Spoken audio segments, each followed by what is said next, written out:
우리 지역의 다양한 이슈와 현안들을 심층적으로 풀어보는 헬로 이슈 토크입니다.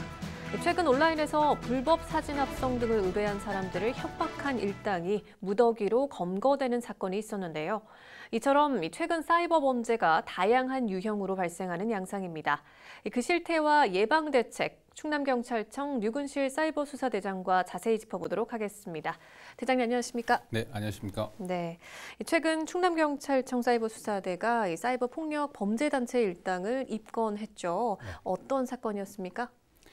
네, 2020년 6월경부터 21년 3월 8일경까지 사이에 인터넷상 지인 등욕, 지인 합성 등 이른바 허위 영상물 제작 의뢰자와 미성년자 조건 만남 등 인터넷상 불법행위 의뢰자들을 찾아내어 그들의 불법행위를 지인들에게 유포하거나 수사기관에 신고할 것처럼 협박하여 네. 의무 없는 일을 강요하고 금품 갈취 목적으로 사이버상에서 폭력 범죄단체를 결성한 수괴 등 조직원 63명을 검거하고 그중 범죄단체 수괴와 간부 2명을 구속하였습니다. 네. 이들은 인터넷상 불법행위 의뢰자들을 협박하여 메신저 대화방에 강제 입장시켜 불법행위 의뢰 사실에 대한 반성문 제출을 강요하거나 수괴가 직접 작성한 A4용지 30여 매 분량의 행동강령을 자필로 필사하게 하고 그들의 하루 일과를 모두 보고케 하는 등 의무 없는 일을 강요하고 네. 범죄단체 퇴소 명목으로 피해자 40여 명에게 3,100만 원 상당을 갈취한 것으로 드러났습니다. 본건과 같이 사이버상 범죄단체라고 하더라도 폭력행위 등 처벌에 관한 법률 제4조 규정에 의해서 범죄단체 구성, 활동죄로 중한 처벌을 받을 수 있다는 사실을 인식을 하시고 네. 인터넷상 불법행위를 금지하고 만약 이러한 불법행위를 빌미로 제3자에게 협박 등의 피해를 당하는 경우 반드시 경찰에 신고해 주실 것을 당부드립니다. 네. 사실 이 IT 기술이 발달하면서 우리 생활이 굉장히 편리해진 거는 맞거든요. 네. 근데 그와 동시에 과거에 없던 다양한 사이버 범죄들이 좀 기승을 부리는 것 같아요. 특히 최근에 좀 논란이 되고 있는 게 디지털 성범죄. 그렇죠. 네. 네. 지금 실태가 어느 정도고 어떤 유형들이 있나요?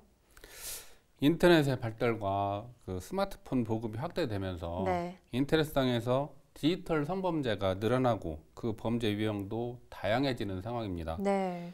디지털 성범죄와 관련해서 사회적으로 가장 문제가 되는 범죄 유형은 우선 아동 청소년 성착취물에 대한 제작 유포라고 볼 수가 있겠습니다. 네. 지난해 박사방, 갓갓방 등과 같이 잔혹한 방법으로 SNS상에서 아동 청소년 성착취물을 제작하고 네. 이를 유포하여 사회적 공분을 샀던 적이 있었습니다. 이러한 디지털 성범죄 채널을 운영하였던 피의자들이 검거되었음에도 당시 촬영됐던 성착취물이 재유포가 되는 경우가 간혹 나타나고 있고 네. 이처럼 조직적이지는 않더라도 일부 청소년들에 대한 성착취물을 제작을 해서 SNS 등을 이용하여 판매하는 등의 행위가 종종 발생하고 있습니다. 네. 아동 청소년 성착취물을 판매하고 구매하는 피의자들을 검거를 해보면 대부분 10대 청소년들이 호기심으로 성착취물을 매매하는 경우가 많습니다. 네. 아동 청소년 성착취물 제작, 유포 등 성착취물 범죄는 우리나라뿐만이 아니라 미국 등 전 세계적으로 매우 중한 범죄로 분류되고 있는 범죄입니다. 네. 특히 호기심으로 아동 청소년 성착취물에 접근하는 청소년들께서는 아동 청소년 성착취물에 대한 제작 유포는 물론 네. 소지, 시청하는 경우에도 처벌을 받는 매우 중한 범죄라는 인식을 가져주셨으면 하는 바람입니다. 네.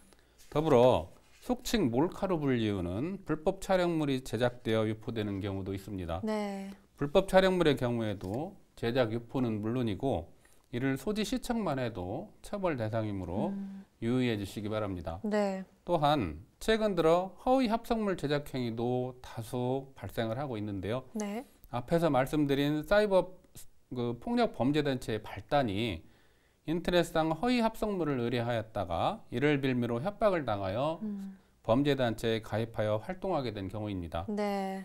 사이버상 범죄단체 조직원으로 가입하여 활동하였던 10대 청소년들은 자신이 이성 친구에 대한 합성 사진 등을 의뢰했다는 죄책감과 그 사실이 친구나 부모, 형제 등 지인들에게 알려지는 것이 두려워서 네. 범죄단체 조직원들로부터 협박을 당하게 된 것이며 네. 그 협박으로 인해서 범죄단체에 가입을 해서 인터넷상 또 다른 불법행위 의뢰자들을 찾아내어 자신이 당했던 것처럼 또 다른 피해자들을 괴롭혔던 것으로 확인이 되었습니다. 네. 이처럼 인터넷상에서 불법행위를 의뢰할 경우 또 다른 범죄에 가담할 가능성을 배제할 수 없습니다. 네. 인터넷상 허위 영상물 의뢰, 불법 촬영물, 아동 청소년 성착취물 유포 행위 등 인터넷상 불법 행위를 금지해 주실 것을 당부드립니다. 네, 그러니까 지금 제작, 유포뿐만 아니라 뭐 시청 그리고 소지하는 것 자체만으로도 중한 범죄라고 이렇게 좀 강조해 주셨는데 사실 이 디지털 성범죄 관련 처벌도 강화가 되고 경찰에서도 적극적으로 지금 좀 수사를 하고 있는 걸로 알고 있는데 현장에서 어떻게 지금 대응을 하고 계신가요? 디지털 성범죄가 과거에 비해서 질적, 양적으로 팽창이 되면서 네. 우선 법적 처벌이 강화된 측면이 있습니다. 네. 예컨대 아동 청소년 성착취물, 불법 촬영물의 경우 제작, 유포는 물론이고 이를 소지, 구입, 시청만 하여도 3년 이하의 징역이나 3천만 원 이하의 벌금에 처하는 규정이 신설되어 현재 시행되고 있습니다. 네. 아울러 경찰청에서는 디지털 성범죄 유포자 등을 엄단하기 위해서 불법 촬영물 추적 시스템을 개발하여 디지털 성범죄 수사에 활용을 하고 있는데요. 네. 이 시스템의 기능은 아동 청소년 성착취물과 불법 촬영물 유포자를 자동으로 추적하여 수사관에게 수사할 수 있는 환경을 만들어주는 역할을 하기 때문에 네. 수사관들은 과거에 비해 더욱 편리하게 성착취물 유포자와 소지자를 특정해서 수사를 할 수가 있습니다. 네. 따라서 인터넷상 아동 청소년 성착취물과 불법 촬영물을 유포하면 이제는 반드시 검거되어 처벌받게 된다는 사실도 알아두시고 인터넷상 성착취물, 불법 촬영물 유포 등의 불법 행위를 금지해 주실 것을 당부드립니다. 네, 근데 사실 또 SNS 이용이 많아지면서 로맨스 스캠이라는 그런 사건도 보도를 통해서 종종 접하게 되거든요. 이게 주로 뭐 외국인들이 사칭을 해서 피해자들에게 뭐 접근을 한다고 하는데 구체적으로 좀 어떤 유형이고 피해 현황은 좀 어느 정도나 되는지 짚어주실 수 있을까요? 네. 로맨스 스캠은 로맨스와 신용사기를 뜻하는 스캠의 합성어입니다. SNS 등을 통해서 이성에게 접근한 후에 네. 연인 행세를 해서 금전을 편취하는 인터넷 사기의 일종입니다. 네. 일반적인 로맨스 스캔의 사례를 살펴보면 피해자들은 SNS를 이용해서 준수한 외모의 남녀 사진을 보내 마치 자신이 준수한 용모를 가진 것처럼 소개를 네. 합니다. 네. 또한 직업을 소개함에 있어서 해외에 파견된 군인, 파일럿, 의사 또는 유엔 본부 등에서 근무하는 것처럼 상대방이 혹할 만한 직업을 하칭해서 피해자에게 접근을 합니다. 네. 피해자들은 SNS를 이용하여 장시간 동안 상대방과 대화를 하면서 연인 관계로 발전을 시킵니다. 그 후 갑작스럽게 부상을 당하여 수술비가 필요하다거나 네. 또는 결혼 자금, 생활비 등을 한국으로 보내려고 한다는 이유 등을 대면서 네. 통관료를 지불해 달라거나 또는 한국에서 같이 살기 위해 금괴 등 귀중품을 보냈는데 네. 세관에 발각되었다. 이를 찾기 위해서 돈이 필요하다는 등 다양한 거짓말을 해서 금전을 편취해가는 사기 수법입니다. 네. 이러한 로맨스 스캠 사기에 속아 많은 돈을 사기당하는 경우가 있다는 사실을 아시고 SNS를 통한 연인관계 발전은 주의하셔야 합니다. 네. 더욱이 그들과 금전 거래는 매우 위험하다는 점 인식해 주시면 고맙겠습니다. 네. 근데 또 이 디지털 성범죄나 지금 말씀하신 로맨스 스캠 등의 피해자 같은 경우에는 이게 이런 내용들이 좀 드러나거나 아니면 또 그로 인해서 또 다른 협박을 받을까 봐 좀 두려워서 신고를 못 하는 경우도 좀 있는 것 같아요. 근데 사실 가장 좋은 것은 빠르게 신고를 하는 것이겠죠? 그렇습니다. 피해자들의 경우 스스로 부적절한 행위를 하였다는 느낌을 갖는 경우에 피해 신고를 하지 않는 경우가 있습니다. 네. 최근 우리 충남경찰청에서 검거한 사이버 폭력 범죄단체 사건의 경우를 살펴보더라도 네. 자신의 불법적인 행위 또는 불미스러운 행위가 주변에 알려지는 것이 두렵다는 생각으로 혼자 감내하는 경우가 있었습니다만 네. 인터넷상이 아니더라도 어떠한 피해가 발생하였을 경우 경찰에 신고를 하여 상담을 받고 그 일을 옳은 방향으로 처리를 하는 것이 매우 중요합니다. 네. 시청자 여러분들께서 범죄로 인한 어려움을 겪고 있으시다면 언제든지 도경찰청, 경찰서, 지구대 파출소 등 인근 경찰관서를 찾아서 경찰관과 상담해 주시기를 당부드립니다. 네. 근데 가장 좋은 것은 또 이런 일을 겪지 않고 예방할 수 있는 좀 대책이 있으면 좋을 것 같거든요. 좀 강력한 대책이 좀 필요해 보이는데 어떻게 좀 마련하고 계신가요? 앞에서도 잠시 말씀드린 바와 같이 네. 아동 청소년 성착취물의 경우 국내뿐만 아니라 미국 등 전 세계적으로 매우 중한 범죄로 보고 수사를 네. 하고 있고 그에 따른 강력한 처벌이 수반되고 있습니다. 네. 아울러 불법 촬영물 또는 불법 유포물에 대한 소지, 구입, 저장, 시청 이를 이용한 협박 강요죄가 2020년 신설되어 시행 중에 있으며 네. 불법 촬영물 및 불법 유포죄에 대한 법정형 또한 상향 조정되어 시행 중에 있습니다. 네. 이처럼 법정형이 상향되고 불법 촬영물 또는 유포물을 시청만 해도 처벌한다는 의미는 디지털 성범죄자에 대한 강력한 처벌을 희망하는 네. 국민적 합의라고 볼 수 있을 것입니다. 우리 사이버 수사경찰은 디지털 성범죄로 인해서 고통받는 피해자가 없도록 네. 디지털 성범죄 수사에 최선을 다하도록 하겠습니다. 네. 네, 이 사이버 범죄 중에서 또 가장 많이 발생하는 유형 중에 하나가 또 이 메신저 피싱이라고 하더라고요. 네. 네, 지금 점점 수법이 좀 진화되고 있다고 하는데 어떻습니까? 사이버 범죄 유형 중에 최근에 가장 많이 발생하는 범죄 중 한 유형이 메신저 피싱입니다. 네. 2, 3년 전까지만 하더라도 메신저 피싱은 부모님 또는 친구 등을 사칭해서 돈을 빌려달라거나 급히 돈을 갚아야 하는데 돈이 없다는 등의 이유로 제3자의 계좌, 즉 대포 계좌에 돈을 보내달라는 이른바 지인 사칭형 메신저 피싱 수법이 대부분이었고요. 네.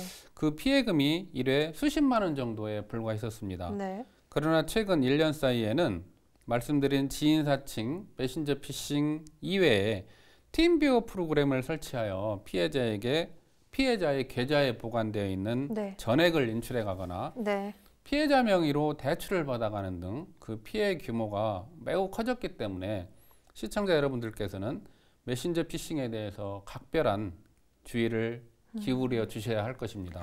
네, 근데 지금 말씀하신 것처럼 가장 많이 발생하는 사이버 범죄 중에 하나인 거잖아요. 그렇습니다. 이 메신저 피싱을 좀 예방할 수 있는 방법도 있을까요? 네, 메신저 피싱 범인들은 아들, 딸을 사칭하여 피해자의 카카오톡이나 문자 메시지를 이용을 하고 있는데요. 네. 예컨대 카카오톡이나 문자 메시지에 엄마 나 지금 핸드폰이 고장나서 수리를 하러 왔는데 네. 사장님 핸드폰으로 메시지를 보내는 거야.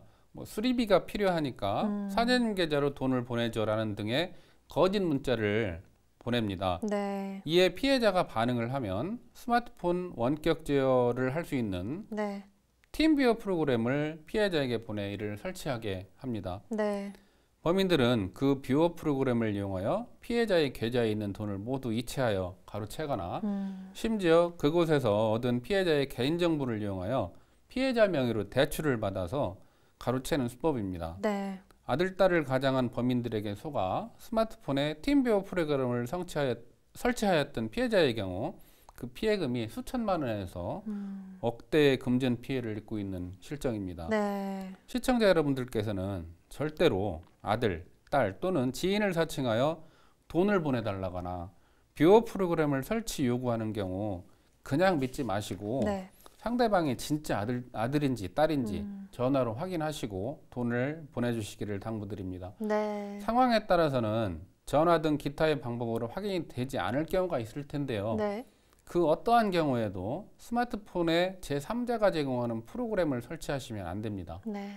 시청자 여러분들께서는 아들, 딸 또는 지인을 사칭하여 돈을 가로채는 메신저 피싱이라는 범죄가 있다는 사실을 네. 반드시 알아주시기를 당부드립니다.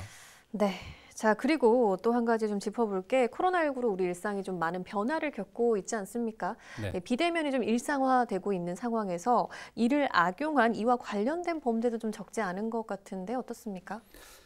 그렇습니다. 그 사이버 범죄의 경우 특히 사회 현상과 밀접한 관련이 있는 것으로 보입니다. 네. 예컨대 우리 국민들은 코로나19로 인해서 많은 스트레스를 받고 있는데요. 네. 사이버 범죄자들은 그 상황을 교묘하게 역이용하여 사이버 범죄에 이용을 하고 있습니다.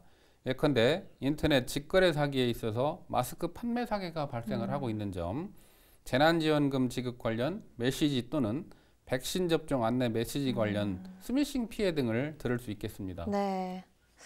그래요. 그럼 혹시 이 밖에도 주의해야 될 사이버 범죄 유형이 더 있을까요? 네, 사이버 범죄에서 약 70~80%를 차지하는 범죄가 네. 인터넷 사기 범죄입니다. 그 중에서도 중고물품 거래 사이트 등을 이용한 인터넷 직거래 사기가 네. 가장 많이 발생을 하고 있는데요. 네. 우리나라에 인터넷이 상용화된 이후 가장 많이 발생하는 사이버 범죄가 바로 인터넷 사기입니다. 인터넷 직거래 사기 피해를 당하지 않기 위해서는 네. 안전결제 시스템을 활용하는 것이 가장 안전한 방법입니다. 네. 더불어 경찰청에서 제공하는 사이버캅 앱을 다운받으셔서 계좌번호에 대한 사기 이력 조회 후에 거래를 하시면 조금 더 안전하게 거래를 하실 수가 있겠습니다. 네.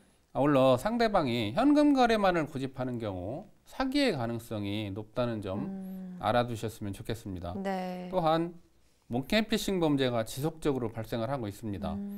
몽캠피싱 발생 현황을 살펴보면 네. 랜덤 채팅을 통해 상대방을 만나 대화를 하다가 음란 행위를 제안받는 과정에서 소리가 안 들린다는 등의 이유를 들어 악성 코드가 숨겨진 앱을 설치하라고 요구를 하고 네. 피해자는 이를 믿고 스마트폰에 악성 코드를 설치한 다음 음란 행위를 하게 되면 스마트폰에 저장된 전화번호 등을 탈취하고 이를 이용하여 금전을 요구하는 범죄입니다. 네. 몽캠피싱은 메신저 피싱과 함께 지속적으로 발생하는 사이버 금융 범죄입니다. 네. 이러한 유형의 범죄가 있다는 사실을 알고 있어야 범죄 피해를 막을 수 있으니만큼 네. 사이버 범죄 유형에 대해서 관심을 가져주실 것을 당부드립니다. 네, 지금 말씀하신 것처럼 정말 우리 생활이 편리해지고 변화를 겪는 만큼 지금 사이버 범죄의 유형도 정말 다양해지는 것 같은데 네. 조금 더 관심 갖고 좀 주의를 하시는 게 필요하겠네요. 그럼 마지막으로 지역 주민들께 당부하고 싶은 말씀 있으실까요? 네, 사이버 범죄는 예방이 최선입니다.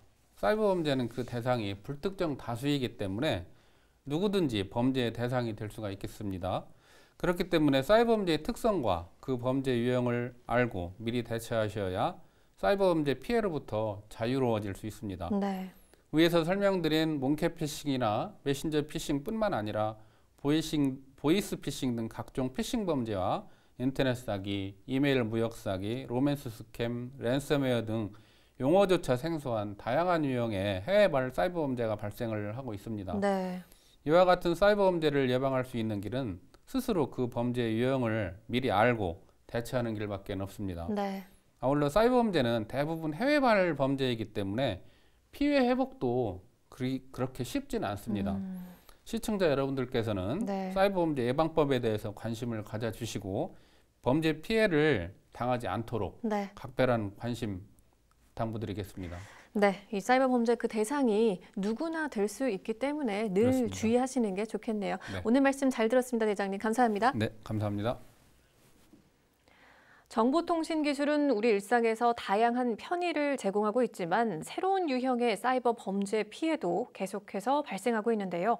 누구든지 범죄의 대상이 될 수 있는 만큼 평소에 범죄 유형을 잘 파악해두고 피해에 당하지 않도록 각별한 주의가 필요할 것 같습니다. 헬로 이슈 토크 오늘 저희가 준비한 소식은 여기까지입니다. 함께해 주신 여러분 고맙습니다.